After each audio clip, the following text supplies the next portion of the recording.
What's up everybody? Welcome to the Stocks channel. My name is Corey and today the stock market officially enters a bear market, drawing down over 20% from the high to the recent low. With the S&P 500 now in a bear market, it's very important to know some critical levels to be paying attention to because you never know how low we can go in a bear market. First up, let's take a look at the S&P 500 SPY ETF.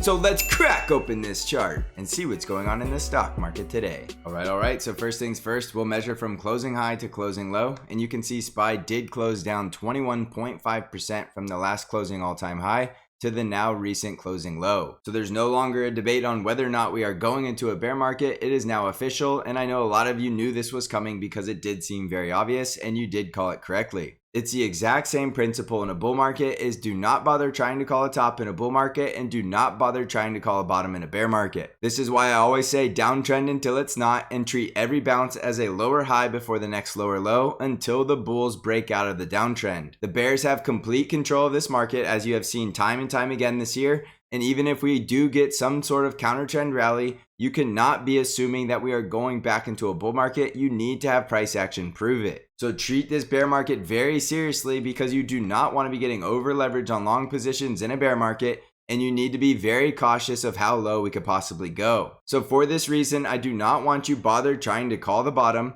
You need to be extremely bearish on SPY while it is below 389 because that is the leg that we have just broken down to a new low. And that is the level we will need to break back above to reverse this downtrend in the short term. So SPY below 389, there's no telling how low we can go, even though we do have support levels and critical support zones that we do want to look for price action to bounce from. We cannot assume we will get a bounce. We need to let the price action prove it. So in order to do that, you need to hammer down to those smaller time frames and look for some type of a reversal, which will be higher highs and higher lows. And right now you are not going to see that because we continue to get extremely bearish candles. The bears gapped it down in the overnight session below all support. So the bulls had no support to work with from the previous price action. And that gave the bears all of the advantage because they had no support that they had to break through. And all of the recent support in the past, they were able to use as resistance. And you could see that clear rejection from the previous low right around 381 as resistance, closing down near the low of the day. So we did close just below that support level around 376,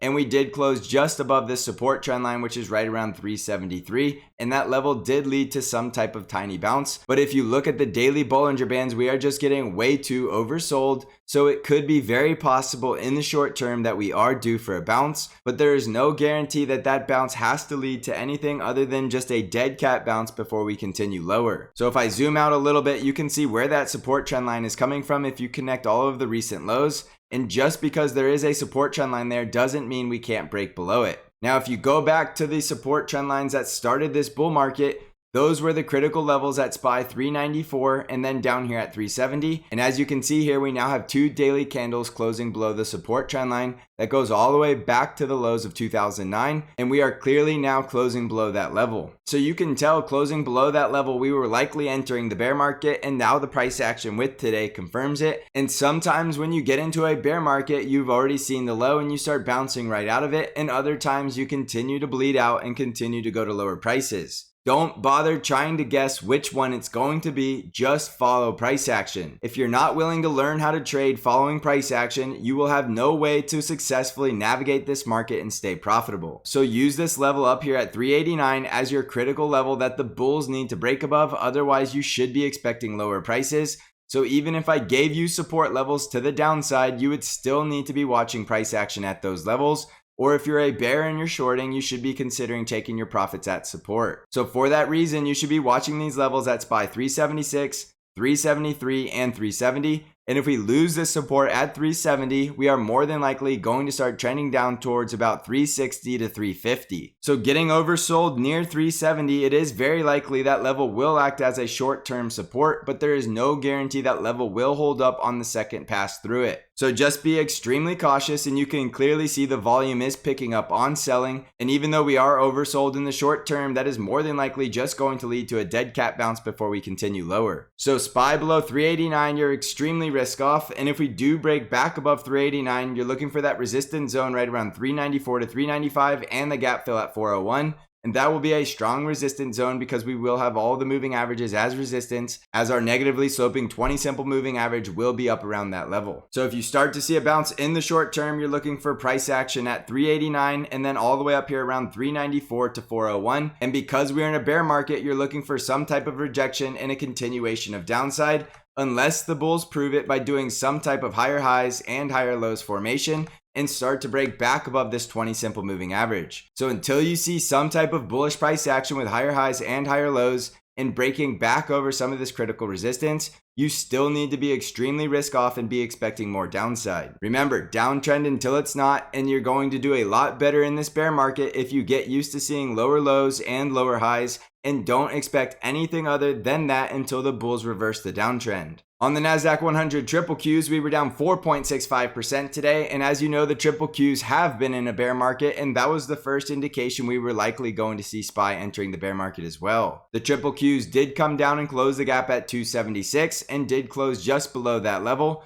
So we are getting a little oversold below the lower Bollinger Band, and our next support level is down here right around 269.5. If we break down below the 269 range, we are more than likely heading down towards about 258 to 260. So there is still more downside possible unless the bulls can start breaking back above 285 and holding that level as support. While it is likely this is the final leg lower, we have no idea where this final leg lower is going to find a bottom. So downtrend until it's not, and we need to start breaking back over 285, getting back over 294 and closing the gap at 300 and fully closing above that level and claiming that level as support. Remember, you need to see some type of higher lows and higher highs formation where the bulls are breaking above the previous highs and cultivating price action that is showing there's buyers of the dip and it's not just a dead cat bounce or a bear market relief rally. So just keep all of this in mind because you should be expecting lower prices until the bulls reverse these downtrends, and there is going to be the possibility of capitulation at these levels,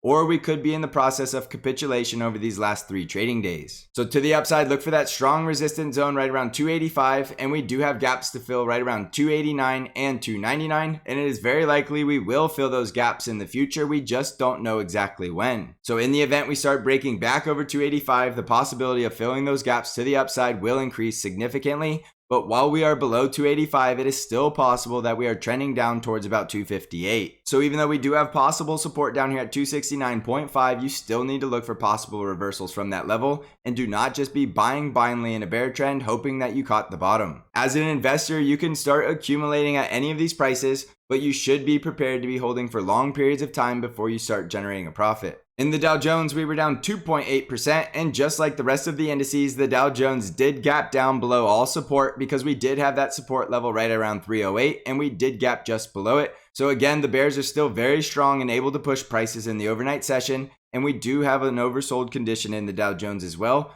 So in the short term, if we do start to bounce, you're looking for a break back above 310 to fully close the gap right around 314. And if we break back over 316, we'll likely fill that gap at 323. There will be a ton of bears and resistance at those levels, so you will need to look for price action reversals before the next leg lower. And in the Dow Jones, the next leg lower is down here at 297. So respect the fact that we have the bear trends that are right back into the market after we did get that relief rally bounce, and we are now in bear market territory, which means we are likely heading to lower prices until we see some type of price action reversal and the bulls reversing the bear trend, which we have not seen at this point. On the Russell 2000 IWM ETF, we were down 4.7%, coming all the way back down to retest the lows right around 170. And if we do break down below the previous low at 170, you're looking for the gap fill right here at 165.7. If we fill that gap and continue to trend lower, the next price target's down here at 156. And if we start to bounce, you're looking for a bullish breakout above 175 to close the gap at 178.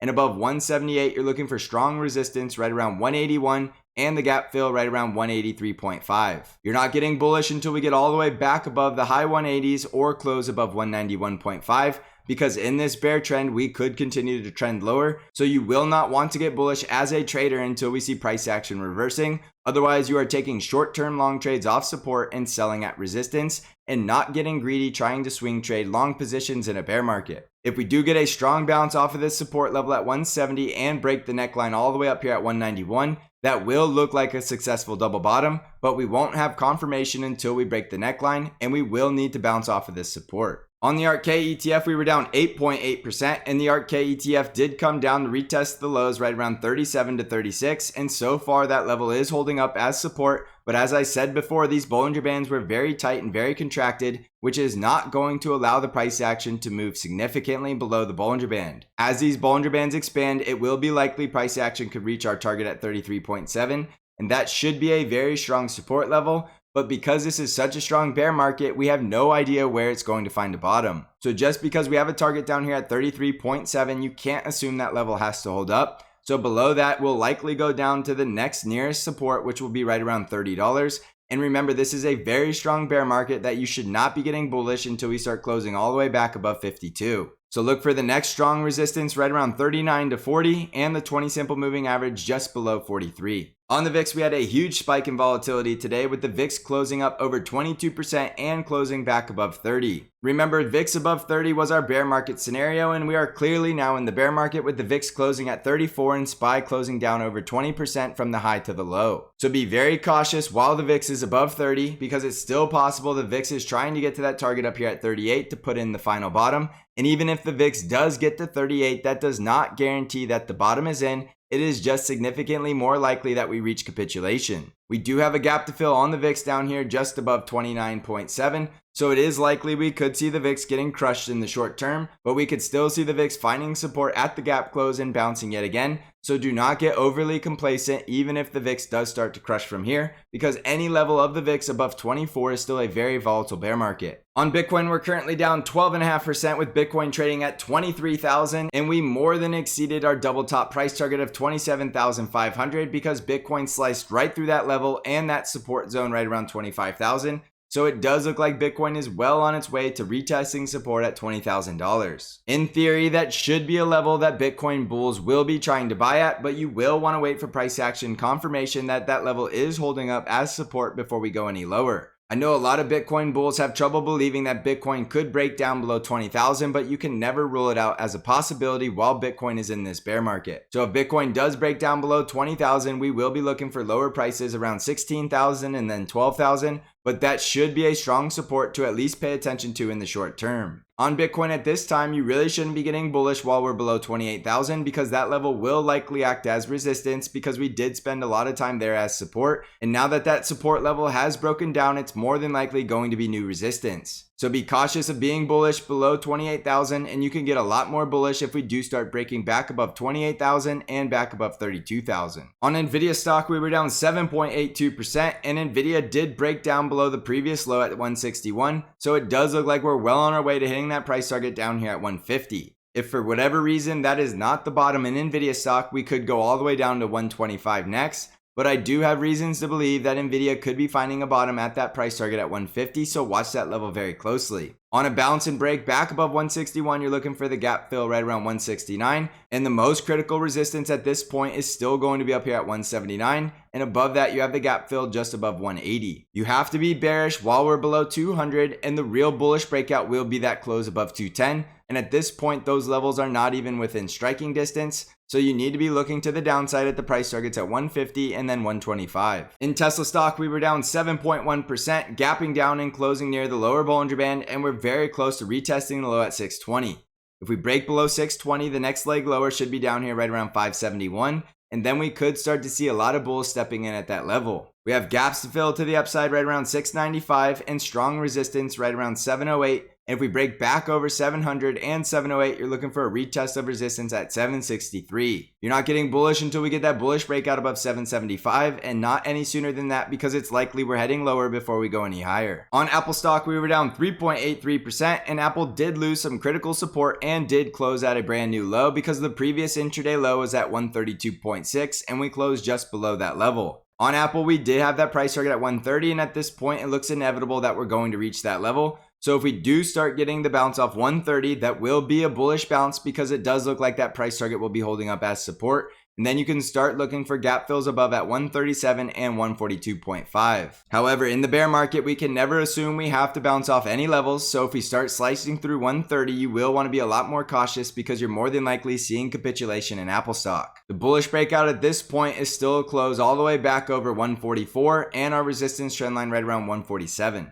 On the financial sector, we were down nearly 3% today, breaking down to new 52-week lows, and we do have two gaps to fill to the upside while we're in the bear trend. It does look like we're way too oversold in the short term, so if we do start to get a dead cat bounce in the near term, you're looking for some gap closes above. On the industrial sector, we were down just over 3% with the bear trend returning and another gap down close, and we are trading below the lower Bollinger Band and at 52-week lows. On the healthcare sector, we were down just over 3%, trading way below the lower Bollinger Band, looking very oversold, and we do have the bear trend and the new daily low on the closing price, so as you could tell, a lot of these sectors are looking extremely bearish at this time. The energy sector was down 5.22%, and we did get the daily close below the 20 simple moving average, and we could be losing the bull trend as soon as tomorrow. The next bearish breakdown will be a close below the support trend line, which is right around $83.50, and the 50 EMA should also act as support, which is right around $82. Below this support, if the energy sector starts to break down, start looking for some of these gap closes below, which could take it all the way back to $78. So jumping back over to the S&P 500, remember that this is a downtrend until it's not, and you never want to try to call a bottom in a bear market. We could have put in the bottom today, or we may not put the bottom in until closer to the end of the year. Nobody knows for sure, and it's really not worth guessing because the price action is going to tell you everything you need to know. So look for the next significantly bearish breakdown on that close below 370. Otherwise, you're looking for the bulls to try to reclaim that level at 389.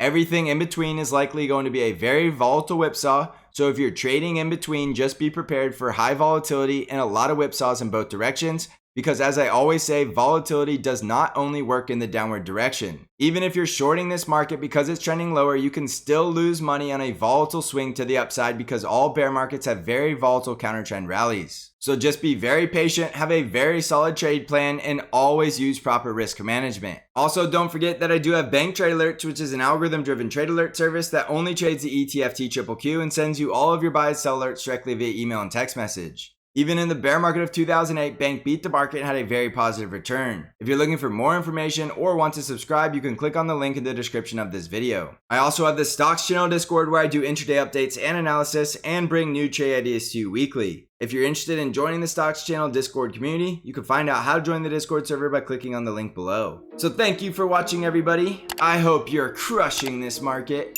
And as always, I will see you in the next episode.